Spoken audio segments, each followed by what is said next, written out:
What a year this has been. COVID-19, the world under lockdown, peace in the Middle East. 2020 has been engulfed by huge headlines.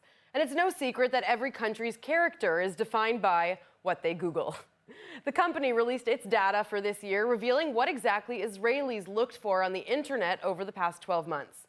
Let's find out what that is from James Spiro, reporter at Ctech. Hey, James, what's up? Hi, how's it going? Great. So I'm very curious. I know what I Googled in 2020, but what are the most sort of popular themes that Israelis are Googling this year? So thank you, Lauren. First of all, this is one of my favorite times of year. At the end of the year, when things come up like Spotify, Google, it's these kind of year in reviews. We get to find out exactly how crazy our year has been. Exactly, yeah, for sure. And so obviously 2020 has been a crazy year in terms of obviously the coronavirus. There's no surprise, Israelis are the number one term for Israelis, how do you get infected with corona? Other such corona facts like on questions such as how do you make a homemade mask? Then interestingly, on the flip side of that, it's almost immediately partnered with the holiday aspect that maybe a lot of Israelis missed out on during lockdown. So how do you make mufleta? How do you make pancakes? Of course, because everybody's stuck in their homes in lockdown during Corona, so they don't have their mothers to tell them how to make their favorite recipes. Exactly. So they're going from Google to YouTube on these how-to videos.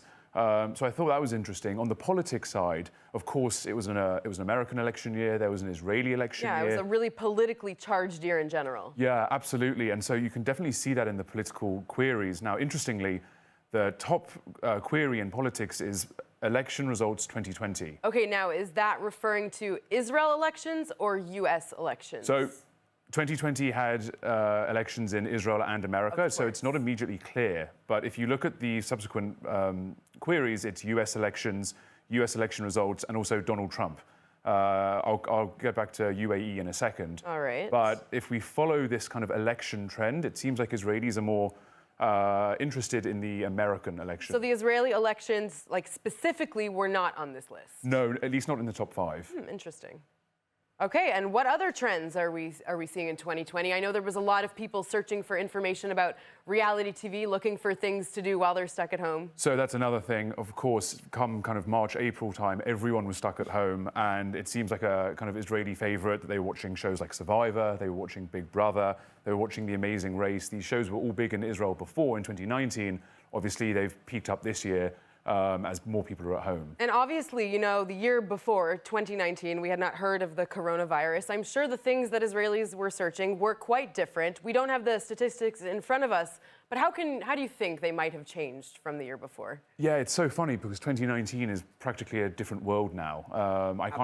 You know, the trends that people were searching in 2019 were probably a bit more conventional, maybe not so many recipes, probably people are cooking more at home now, people are probably watching more. So I reckon a lot of the queries were kind of less corona, less how to do things, and more knowledge-based. It's hard for me even to remember any trends of 2019, to be completely honest with you. Yeah, you and me both. Yeah, all right. James Spiro, thank you so much, as always. Thank you.